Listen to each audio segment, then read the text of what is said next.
Today's edition of Mac Voices is sponsored by Drobo, a family of safe, expandable, yet simple-to-use storage arrays.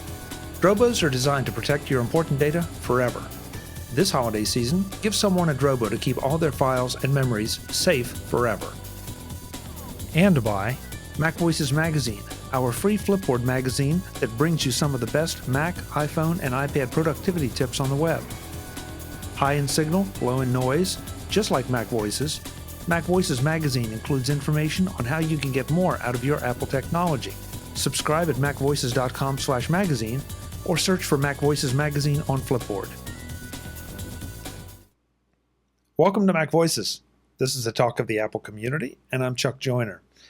Folks, this time we're going to cover something we really haven't talked a lot about, and we're going to talk about the very best of it with Mr. Jeff Carlson. Jeff, it's great to have you as always. Oh, thank you for having me on. Yeah, but this time we're not going to talk about a book or a take control book or anything. This time we're going to talk about an article that you wrote recently for the Wirecutter called The Best 360-Degree Camera. Now, the Wirecutter is known for its best of things and its exhaustive research and everything, which means you're the guy that did all the exhaustive research. So I guess let's start out by saying why a 360-degree camera at this time. I mean, they've been around now for a little while. They seem to be gaining in popularity to some degree, but my perception is that popularity also kind of waxes and wanes as people try to figure out what to do with them.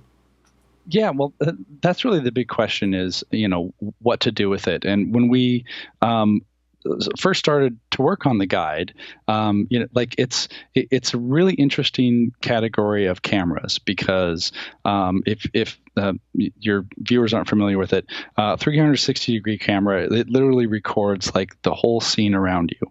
So it's not like like a regular camera where you're sort of choosing like what slice of what you're looking at to compose and record. You're grabbing the whole thing.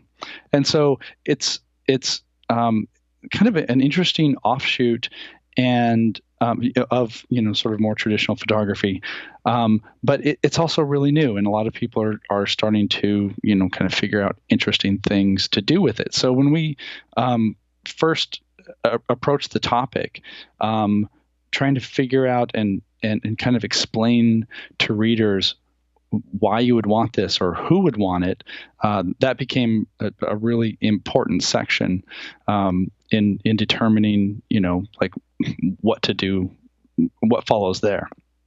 So, for example, a lot of the 360-degree cameras, like it's great for capturing, some sort of expanse. Like let's say you hike to the top of a peak and you're looking out and you see, a wonderful vista. Well, the vista oftentimes isn't just what you see in front of you. You've got, maybe like the sun is setting behind you or it's casting really good light somewhere else. And so what's cool about a camera like these is that you grab all of that, and then when someone views it on like Facebook or YouTube or Flickr or like in some apps, the person viewing it can experience that whole scene. What's especially cool, and it doesn't show up anywhere. I think support for these kind of shots is gradually expanding. But for example, like on Facebook, you can post a shot that's like, hey, like I was here. Like I have a shot of I went to the marina up in Vancouver Harbor, Vancouver, BC. And when you view that on Facebook, Facebook knows how to translate that image. If you're looking at it on a phone, for example, you can actually move the phone or, move your whole body and get the whole scene. Or, you can use a finger, you can like drag and scroll through it.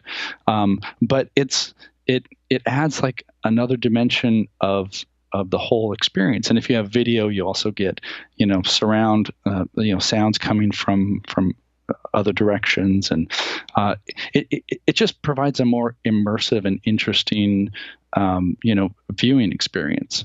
Another thing that we found is there's a lot of action camera usage for something like this.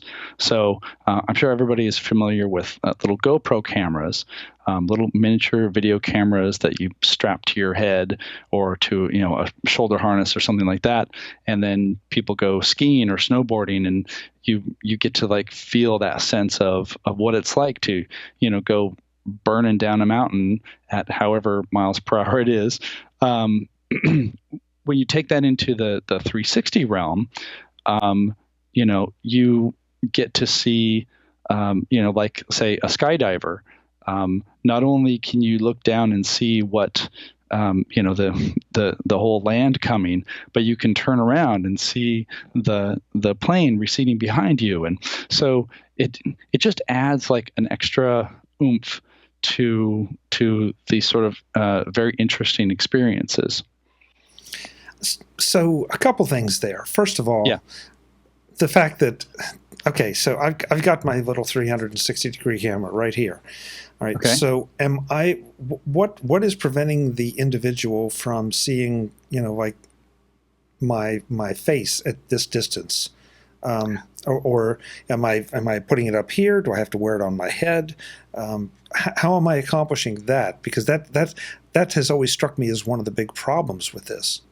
Yeah, well, it's interesting because again, part of the research into going into writing this article was also doing a little bit of education, because when you're taking a 360 photo or video, like you are in the shot, so. Like as photographers, we often like to hide behind the camera because, we want to focus on like, here's a beautiful something, or here's, an action shot, and I want the viewer to pay attention to that. Well, with 360, you're going to be in it. So, it takes a little bit of kind of mental rewiring and extra thought to figure out, okay, like I'm going to be in the shot somewhere. So how do I want that to happen? Sometimes it can just be, you have the camera and you're holding it at arm's length, and you just have to recognize that you're going to be here. So try not to make some crazy silly face, or do make some kind of crazy silly face if that's what you're going for. A lot of people attach these to like a long selfie stick, so your face isn't like really super close up. With some of the action cams, you just can't avoid it. Like your face is front and center. And there are also other ways you could do it. You could set the camera up on a tripod and just walk away, and get a scene where you're in the scene, but you don't have to be like right next to it, because a lot of these you can control from a phone, for example. So there are lots of different possibilities and lots of other things to take into consideration. I think for some people who like to shoot 360s, like the fact that you're in it, like that's part of the deal. People who like to do video blogs and things like that, where like they're the star of their show, and so here they are, and you can see that they are in this experience, like they are in Times Square on New Year's Eve or something like that. So it's kind of like I'm forgetting the exact wording we came up with in the article, but it's like a hyper modern selfie, doing 360. I guess, yeah, it's a new way of thinking about things, because, listen, selfies didn't exist until a relatively short time ago. And now all of a sudden everybody is taking pictures, not just of where they are, but of themselves where they are. And right. I personally am just starting to get comfortable with that concept. I don't know why, but I guess it's because that's never the way I really took pictures before. So exactly. Now this is yet another way that I have to get comfortable with, because, because that's the way people are choosing to present themselves and their experiences. And so if you want to share in those, you're going to have to become aware of some of this. Yeah. I mean, it's interesting. It's I think one of the more interesting things is trying to figure out like is a 360-degree camera for everybody? Probably not. And it's still very early in the sort of life of this category. Just looking at the different models that we looked at and the things that we considered, the features and the quality is really kind of not scattershot, but it's really quite varied. And so like right now, for example, you can get some fairly inexpensive 360-degree cameras, or you can pay $60,000 and get like this rig that is amazing. And I'm sure like National Geographic, that's probably what they would use. For most of us who are going to go on vacation or go to a party, or we want to capture a wedding from some corner or something like that, that's more in line with what we chose to look at in terms of the models that we picked. Well, yeah, of course. I mean, the Wirecutter likes to deal in some high-end stuff, but there's a limit at some point to what people can realistically afford to work with outside of a corporate situation. Yeah. You mentioned Facebook.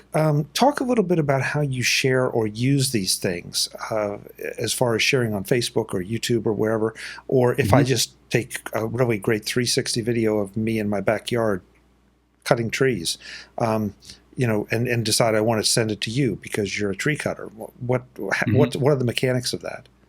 Well, it's for the most part the devices that do it well, they've kind of made a closed pipeline that makes it work. So, for example, the one that we ended up picking is this Ricoh Theta S.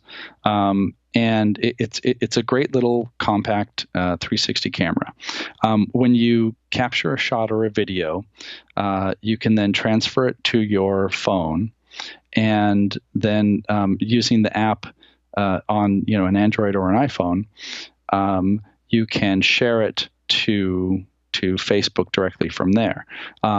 And there's basically just like a little piece of metadata that identifies the maker and the camera type. And so when Facebook receives that file, it looks for that information and it knows, oh, this came from a Theta S, and therefore it's going to be a 360-degree image, and it automatically does the wrapping. So when you take a video or a still picture, it's still basically just a flat image. What this does, it has two cameras that are behind each other, so that you get half of the view with one lens, and then the other half with the other.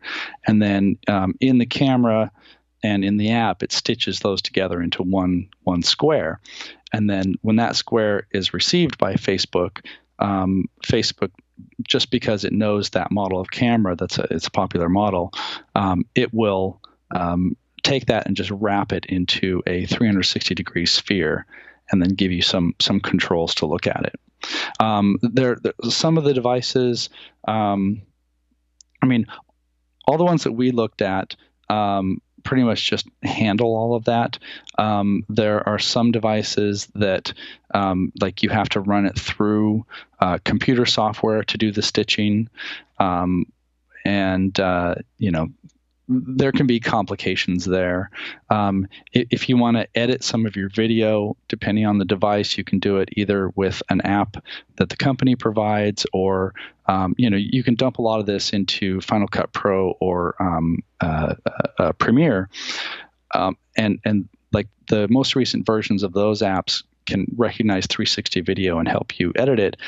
And then export it in a way that the metadata that identifies it remains intact. Sometimes that doesn't happen, and there are like little tools that basically they call it, they inject the right metadata in order to identify it correctly. So the short version of that is mostly it just works. Sometimes it doesn't, and when it doesn't, it can be a little complicated, which kind of also shows how, we're still in early days in the whole category and trying to make it work. Right. I want to make sure we continue on that path, but I have to touch on one thing. You mentioned it wraps it into a sphere. Since this says 360-degree cameras, it means that we can also look up and look down a little bit. This is not just like one huge, long panorama. Correct. But you also have the ability to control the angles a little bit as well. Yes. Yeah, exactly. And in fact, with most of them, the way the angle of the lenses are, and they're super wide angle. They cover right around like 240 degrees or so. The camera itself just doesn't appear because it's like right at that edge. Sometimes like with the Theta, the button to control the shot, if you're doing it just with your hands, is right in the middle, and so you're going to see a little bit of your thumb and your fingers, which isn't really ideal, and it's something that we also touch on. But it sounds weird to say this out loud, but you kind of get used to it because you're like, okay, like most everything I see is what's going to grab my attention. And yeah, it's not ideal to see someone's hand at the bottom, but then again, in most cases like that, you're not going for something super pristine. You're like, look, here I am. Here's this scene or whatever.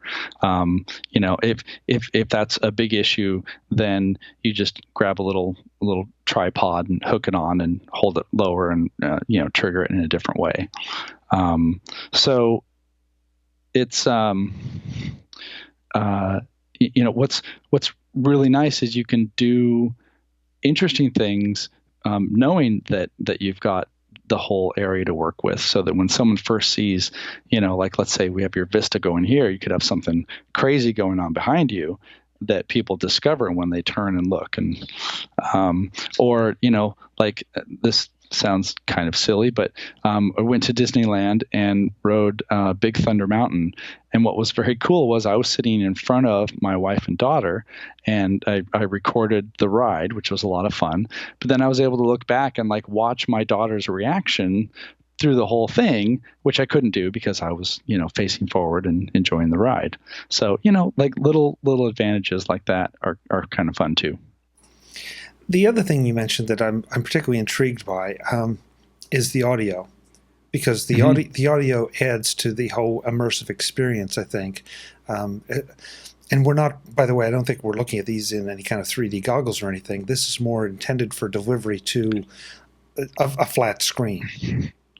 Yeah, although like the little cardboard readers, like all of the apps have the ability to basically split the image, so that if you're if you're looking through one of these little cardboard viewers, it will do kind of a fake stereoscopic effect. You're not actually recording with 3D depth or anything like that, but it can be kind of cool and a little more immersive, even with some inexpensive goggles like that. Okay. But as far as the audio goes, are there microphones on both sides? Yeah, it depends. Some of the devices have like dual microphones. Some of them just have one microphone. I don't think any of them are really amazing microphones, but they get the job done. I mean, like the 360 Fly, they have, I believe this one has 2 microphones, so you get a better stereo effect. That might be a different model anyway, but yeah, I didn't spend a whole lot of time on the audio because they're they're small devices. In all of my tests, the audio was fine. Not stunning, not terrible. Some of the software for them have the ability to negate wind. I'm not thinking of the feature, but basically, like a wind dampening filter. Especially if you're doing some sort of action, photography. So that helps. Okay. This is such a fascinating thing because it's so new. I know I've last year at NAB I talked to Tim Dashwood again about editing 3D as well as 360, and also had a great conversation that never made it to MacVoices with Alex Gronier about the way this can be used in storytelling. And I think I finally started to understand why you would want to do this, because at some point, most of us have grown up. Well, we've all grown up with flat screens and sort of things being presented to us. This puts you a little more in the middle of the action and requires a bit more participation. Like you said, for the roller coaster, you'd be perfectly satisfied if you mounted a GoPro on your chest and ran the roller coaster. But you would never see what's going on with your daughter and your wife behind you. So, it definitely adds a dimension, but it also requires you to now change the angle on the screen or mount it in something that when you turn, that you start to see the different angles. And that requires a little more effort, I think. It does, definitely. I mean, like one example, the 360 fly. So this was our runner-up pick, and for a couple of different reasons. But for example, and you can see the pictures at the Wirecutter. Unlike the Theta, this has just one lens.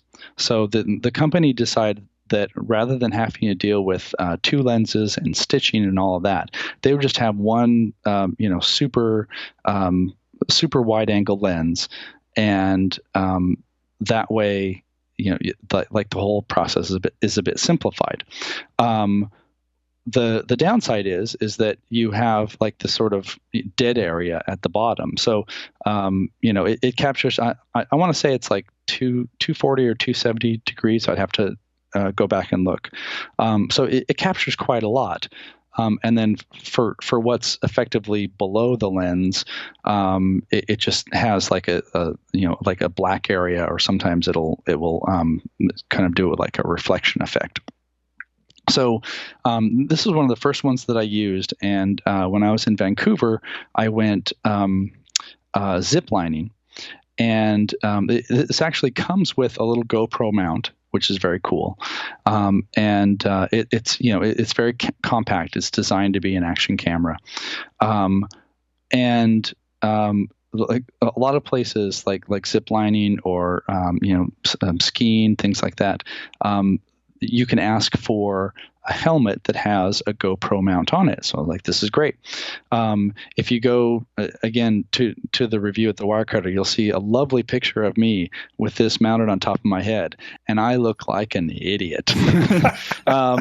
And which was kind of fun because all of the guides, like, they'd seen GoPros and all that, and they look at this like black golf ball looking thing on my head. They're like, what in the world? And I was like, oh, it's a 360 camera. So what was interesting about this is that so I mounted this on top of my head. What that means is, like, you don't end up seeing me.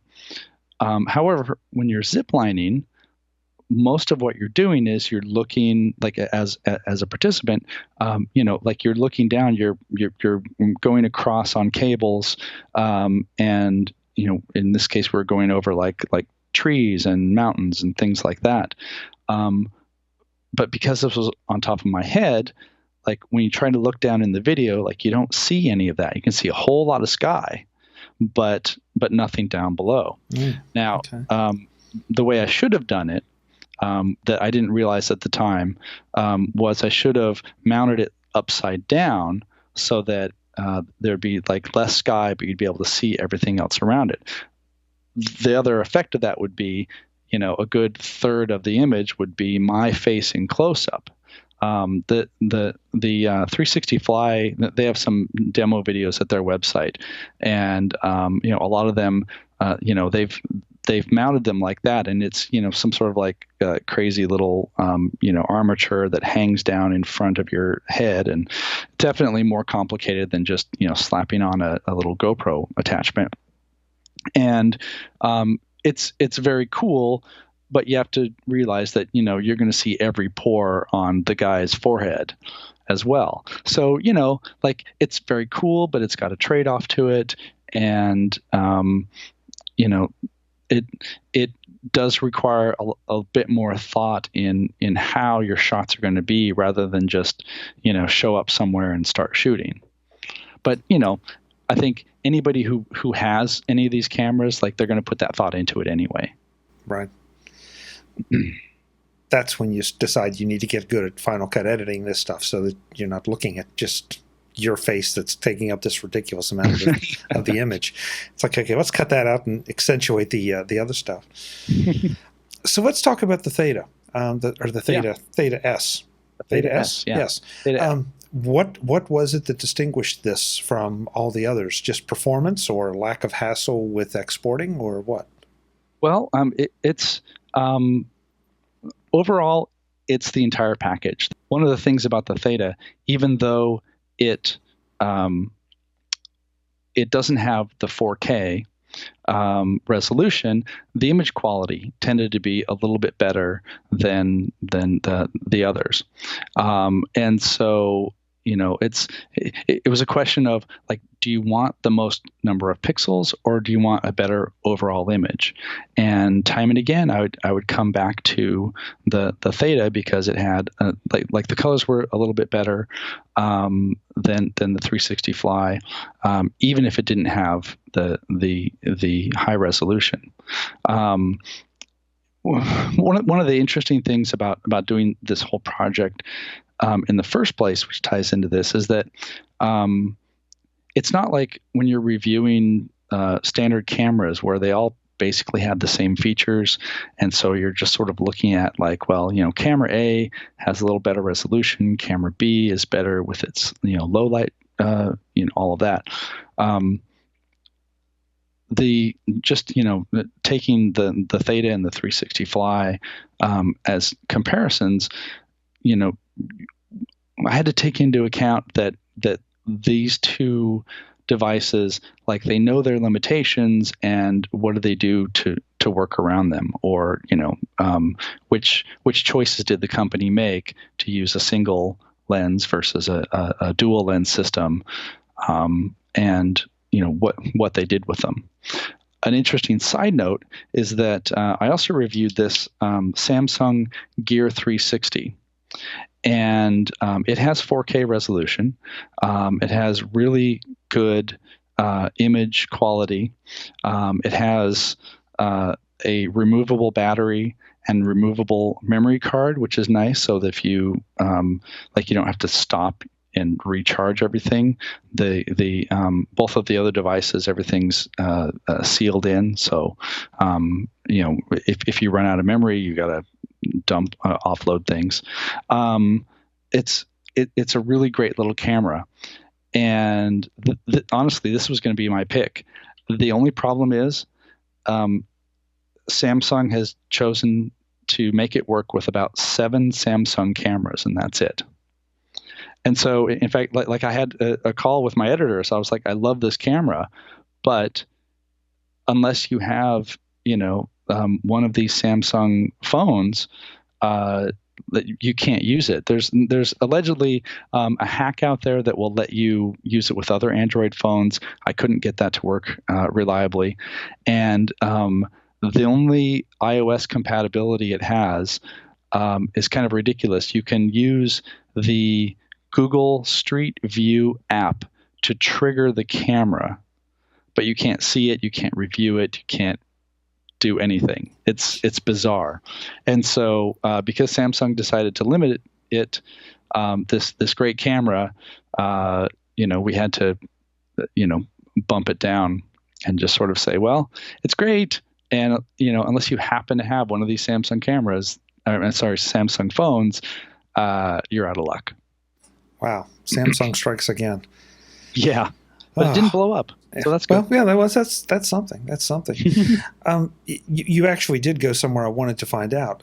So if I and I'm going to pick on the Theta since that's the top pick. That's the one that everybody's going to look at first. What kind of recording time do I have, both from a battery perspective and from a content perspective? From a battery perspective, it's about an hour.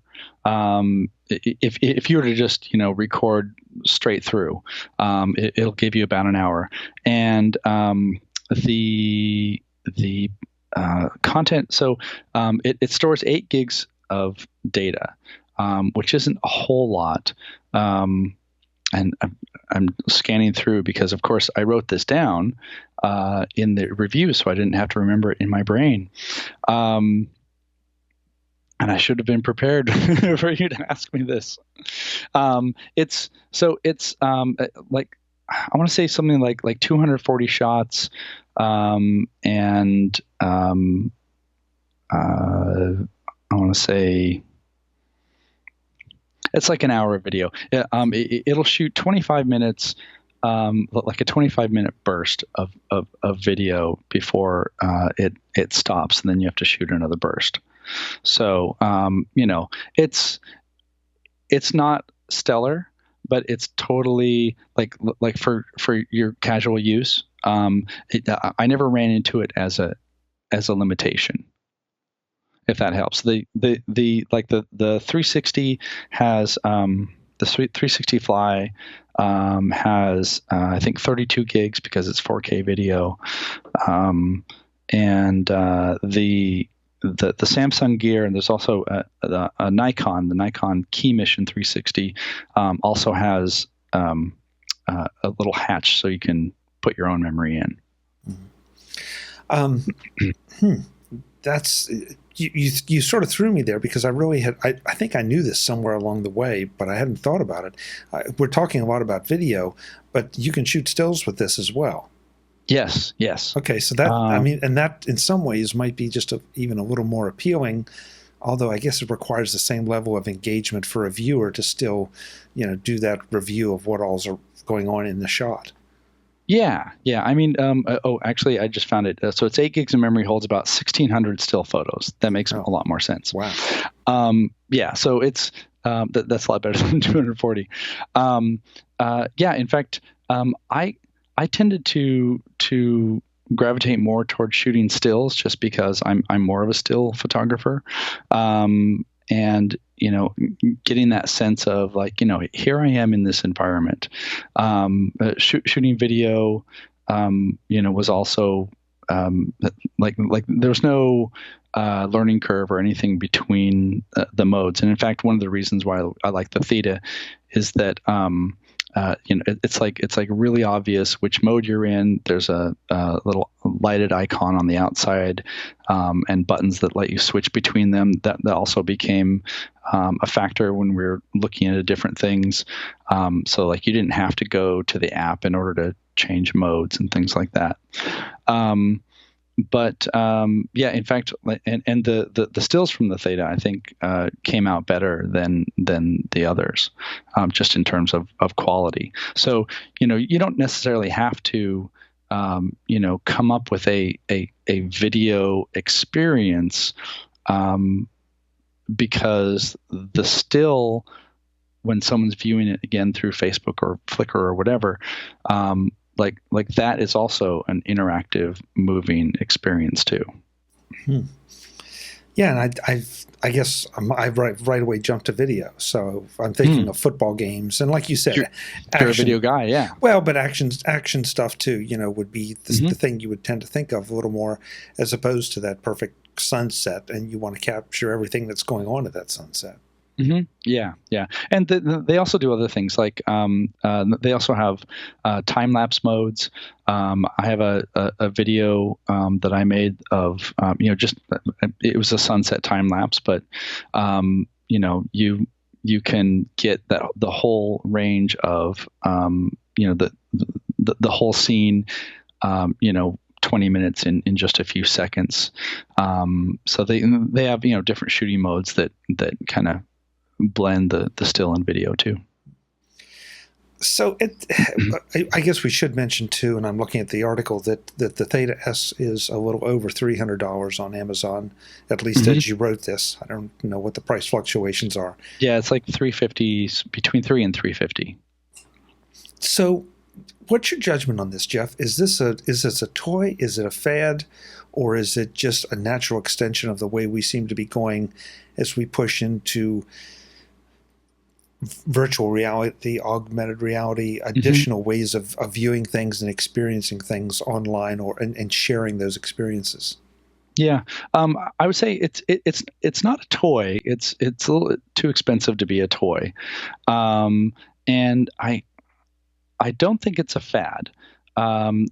There's enough research and different models and things going into it that I see it more as like a toehold than something that people are going to experiment with and then throw away.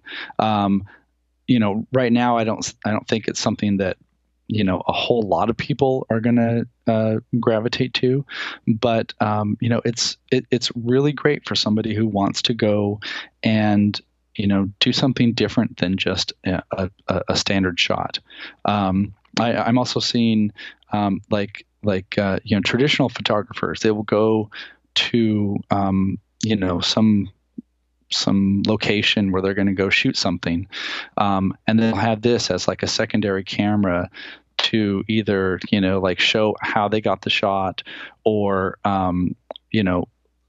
give people that extra context of, okay, I went and I shot this this football game, or I shot this sunrise, and you can also see what else is going on around me. You can see where other people are, other photographers are shooting, or even just doing I was here kind of videos. Here's my impressions of being in downtown London, or I'm at the canals of Venice, something that you can definitely take a picture. Your picture might be like a lot of other people's pictures, but your 360 video or your 360 shot will be different from what most people have done. So that's I don't know if I have a definitive answer, of whether this is, something that's going to stick around. But there are a ton of cameras out there, and of various price levels and things like that.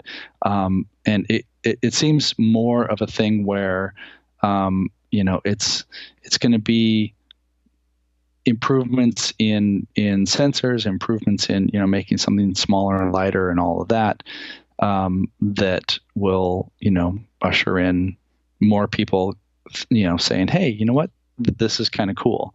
Like, this is probably not the only camera I take on vacation, but it's definitely going to be like the second camera that I take on vacation that I want to do something with. Today's edition of MacVoices is sponsored by Drobo, a family of safe, expandable, yet simple to use storage arrays. Drobos are designed to protect your important data forever. This holiday season, give someone a Drobo to keep all their files and memories safe forever. Time is running short on our special holiday offer from Drobo, and I can't stress enough why you should take advantage of it.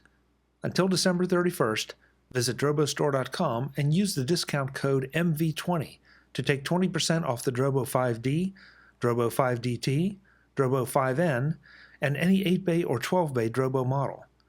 That's a savings of $100 to $800, depending on which model is right for you. Why Drobo over some of the other storage options? Simple. First, it's redundant. 1 or even 2 drives can go bad in your Drobo and your data is safe. Drives go bad no matter what storage system you're using, but with Drobo, your data is safe thanks to their Beyond RAID technology. Second, fixing an issue is as simple as swapping out the bad drive for a new one. No tools necessary. No complex or arcane keyboard commands. Drobo takes care of it all. Third is expandability. Upgrading your Drobo storage when you need more is as simple as swapping out a smaller drive and replacing it with a larger one. Again, no commands or utilities or waiting necessary. Everything happens automatically, thanks to Drobo. Don't put this off because this offer is only good until December 31st. DroboStore.com and the code MV20 gets you 20% off the Drobo 5N, Drobo's network storage device, the Thunderbolt-connected Drobo 5D, the even faster Thunderbolt-connected Drobo 5DT, and any 8-bay or 12-bay Drobo. Make sure your important files, photos, and videos are safe by storing them on a Drobo. Make sure your storage can grow with your needs by making Drobo your storage device of choice. It just doesn't get any better or safer than Drobo. Thanks to Drobo for their ongoing support of MacVoices. You were reading ahead because that's exactly where I was going. Now that you've finished, you finished all your testing, and again, you are a still guy. I mean, you've written several books on various kinds of photography. Is this something that you plan to stick with, or could see yourself sticking with as a supplement to your other tools? Yeah, definitely. I love the idea of. And this is probably because I'm also, I write about photography and, sort of am an educator in that realm, kind of. But it's a great way to, bring people out to an experience that they may not be able to have. And so, it's one thing to say, here we are on location and here's, what you can see, and let me move the camera all around. It's another to be able to, have somebody come out and say, okay, here's where we are. Feel free to look around. You can look behind, you can, look wherever, focus on what you want to focus on. And I'll, you can sort of see me figure out where am I going to, set up a shot? What's interesting about this whole scene rather than just, look here, look here, look here, look there. You've sort of changed my attitude a little bit toward it. Because my personal limited experience with it, and I've never used one, but I find I find it much more appealing that I'm not going to have to strap on a headgear if I don't want to Right. at least experience part of this or get some benefit out of it. There's definitely something to be said for the VR experience, no question about that. But that it's almost like 3D TV. Okay, I had to put the glasses on and get in just the right position at home to really experience this, and whether it was worth it or not is a value judgment we each have to make. But this one, I can experience some of it, and if it's intriguing enough, I can strap on that headset and take it to the next level if I want to. Yeah, totally. And I think, Facebook in particular, you got to give them credit, knowing that, so many people view images on Facebook, and being able to incorporate the 360-ness of it, and make that so that, you as a photographer don't have to really sweat a lot of the details of it. When I post things on Facebook that are shot in 360, like people love them. People say, "Oh, that's so cool! How did you do that?" And and the fact that, especially because we're all viewing more photos on our mobile devices, to be able to have that different experience just by moving your phone. Maybe it's just the novelty right now that people are really enjoying, because they look on Facebook and you've got the little window and you're like, oh, that looks kind of neat, and they kind of move their phone a little bit and the image moves with them and they're like, what? And then they get to sit in their swivel chairs and go all the way around and look up and look down. It's fun, it's interesting, it's different. You heard it here first, folks, the 360-ness. Jeff coined his own phrase. I like that. I like that because it couldn't think of any other way to put it. Well, it's a great way, and it really expresses, I guess, the experience, and in a way that maybe people will understand a little bit. Once they look at one or two of these, hopefully they'll appreciate the benefits of 360ness. Yeah, definitely. I mean, it's new and it's fun. It's not. I think another thing that is nice about it is that, like you've got regular photography and you've got regular video, and then you've got like full blown VR, like something with a like an HTC Vive or something like that, right. And like that requires a beefy computer and the full experience headset and the controllers and like it's a super cool effect, and is amazingly immersive, but you got to work to get there. Here you can get a nice 360 degree immersive experience, whether that's video or still. And you can look at it on your phone, and and get that extra information, that extra experience, that you can share with other people, which is pretty cool. One thing I knew there was one thing I wanted to make sure we touched on especially with the Theta, since you said everything is sealed. What are the logistics of getting the videos or the stills from the Theta to my iPhone, to my Mac, so that I can post them to Facebook? Or is there some kind of direct way to do it? So it's so all the devices have their own Wi-Fi network that it can create. And so basically, once the Theta turns on, you can use your iPhone to connect to the Theta over Wi-Fi.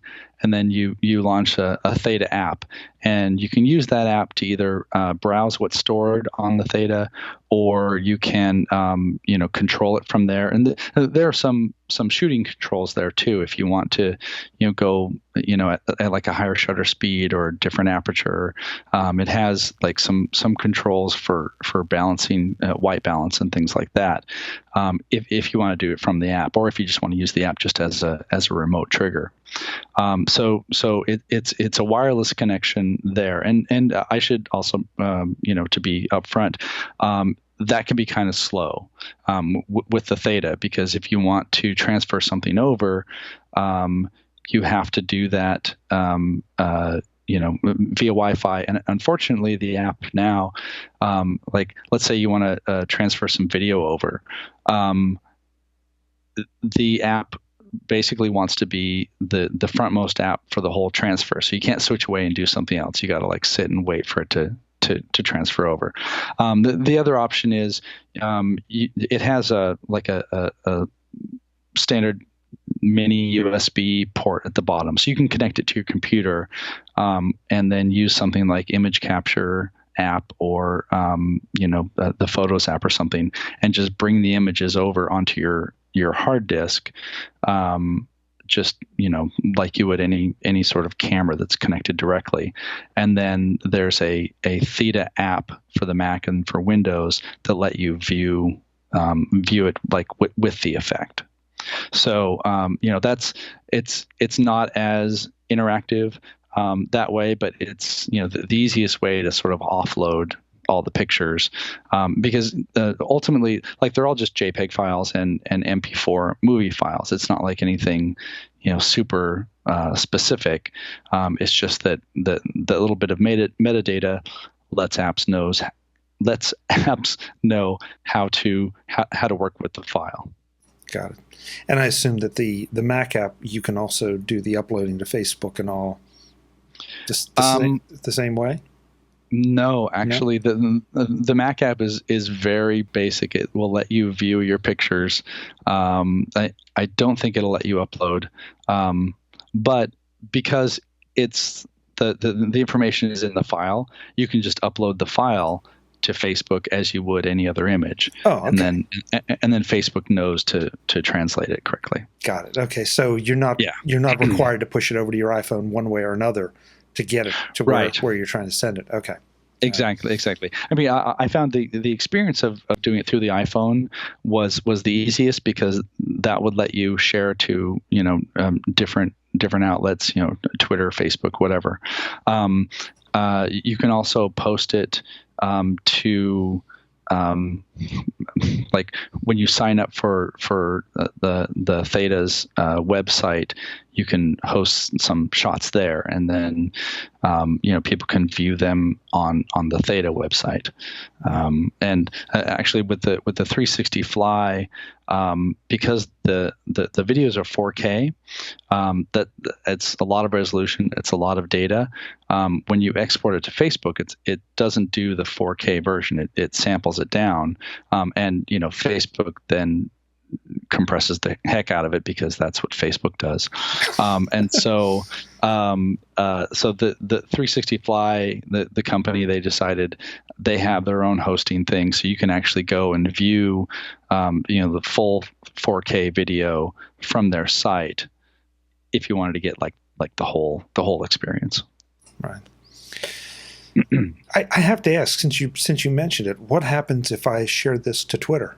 What do the Twitter people see? I believe, depending on where you share it from, I think it generates a link to the Theta site. Yeah, I just kind of think so. I mean, there's nothing built into the Twitter APIs that can handle it. So exactly, and it's interesting.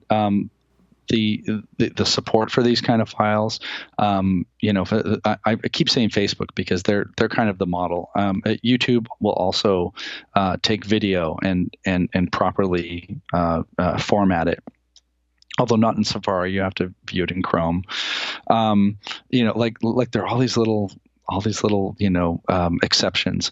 But where was I going with that?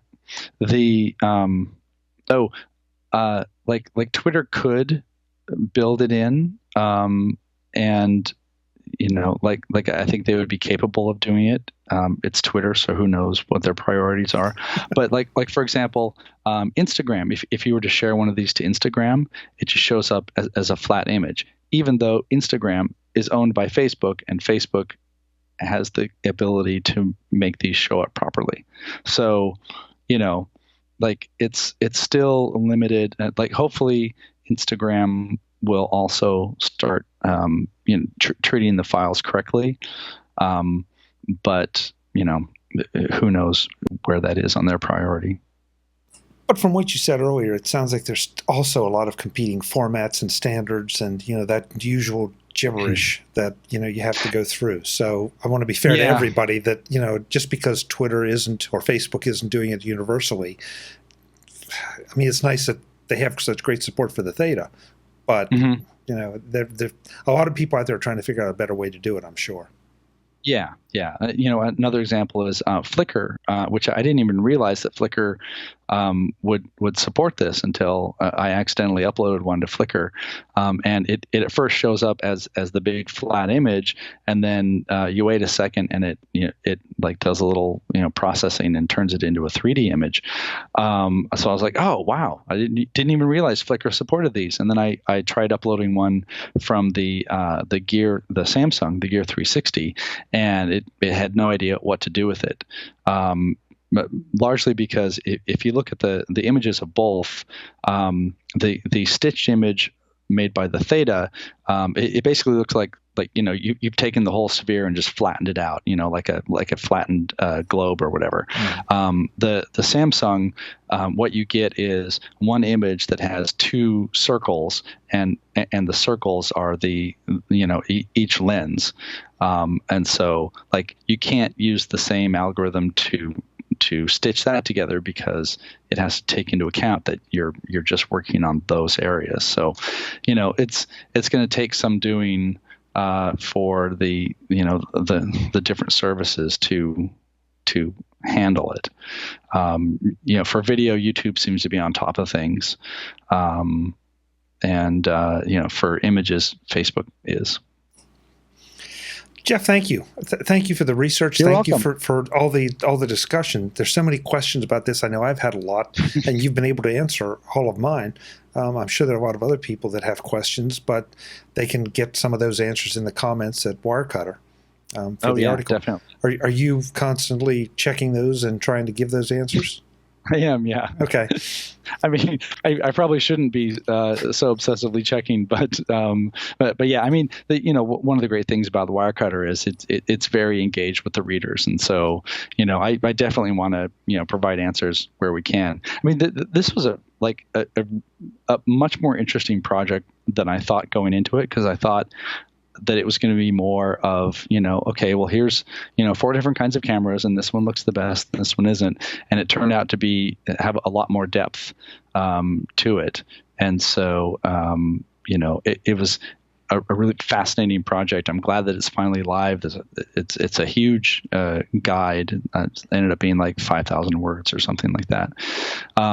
And so, I hope people go and ask questions, and we'll do our best to answer them. I was delighted when you and I started talking about doing this interview, because it is a new product category. Like you said, it's not the next camera or the next keyboard or whatever. It's not quite a brand new category, but it's sort of a brand new category, and it's definitely one that most people have not had a lot of experience with, either on the taking or on the viewing side. So that's why I wanted to get into as much depth as I have, and you obviously went into a lot more in the testing of the cameras on the Wirecutter. So yeah. Folks, I'll make sure I have a link in the show notes so you can go and see Jeff's work and ask him questions if you want. I'm sorry, Jeff, go ahead. Yeah. Well, I was going to say, what's also interesting about this, maybe like my last word on it, is that, these are your sort of first and second generation products. And, I think some of this is also sort of testing the market, seeing what's available. It's not a far cry to imagine, look at your iPhone. You already have lenses behind one another. You've got a front lens and a back lens. So who's to say that Apple doesn't add a 360 mode that takes a picture using both lenses and stitches them together in some way? Ooh. See, it's something that like right now, I think it'd be a little more difficult because the resolutions are different, but they could easily scale down, the back camera, or, have resolution parity, or, there's a lot of stuff that can be done with it. So it's an interesting, sort of, first few steps into, a future of, maybe we're all shooting 360 video when it becomes super easy. And these devices right now, they're doing a pretty good job of it. So we'll see. That's a great last word, and that could start a whole nother discussion. So we're not going to go there. But I admit I had not thought about the fact that my iPhone already has 2 cameras on it, front and back. Yeah. So wow, yeah, interesting. They're not super wide angle. There are things that would probably have to change in order to make that happen. But Apple already has a wide angle and a narrow angle on the iPhone 7s on one side. So, and there's all sorts of, clever stuff happening in software. So why not? Mr. Cook, are you listening? I hope. Hey, Jeff, thanks so much. I want to make sure we tell folks where they can find you when you're not out taking 360 shots. Yes. What are the best places to follow what you do and contact you? So my website is jeffcarlson.com, and you can follow me on Twitter at Jeff Carlson. Those are the easiest places. My website has links to Instagram, and I think basically Instagram also at Jeff Carlson. I try to be the first Jeff Carlson for new sites. So, well, sometimes it works, sometimes it doesn't. Yeah, we all have that problem. Yeah. It's great to see you, even if it's only in, not 360. I guess would be. I know. I should figure out. Yeah. That's your next thing. That's your next thing. 360 podcasts. Yeah, that'll be an interesting trick since you're in Seattle and I'm in Pennsylvania. Amazing. Yeah, really. Somebody get right on that, please. Folks, I'm Chuck Joyner. This is MacVoices. Yes, we're only in 2D, but 360 hopefully coming soon at some point. Until the next time, and as always, thanks for watching. Visit MacVoices.com for show notes, links to subscribe, and to connect with Chuck on Twitter, Google+, Facebook, YouTube, Vimeo, SoundCloud, the MacVoices blog, the MacVoices Dispatch, our weekly newsletter, and on MacVoices Magazine, free on Flipboard that helps you do more with your Apple tech. Advertising handled by Backbeat Media at backbeatmedia.com. Bandwidth provided by CacheFly at cachefly.com.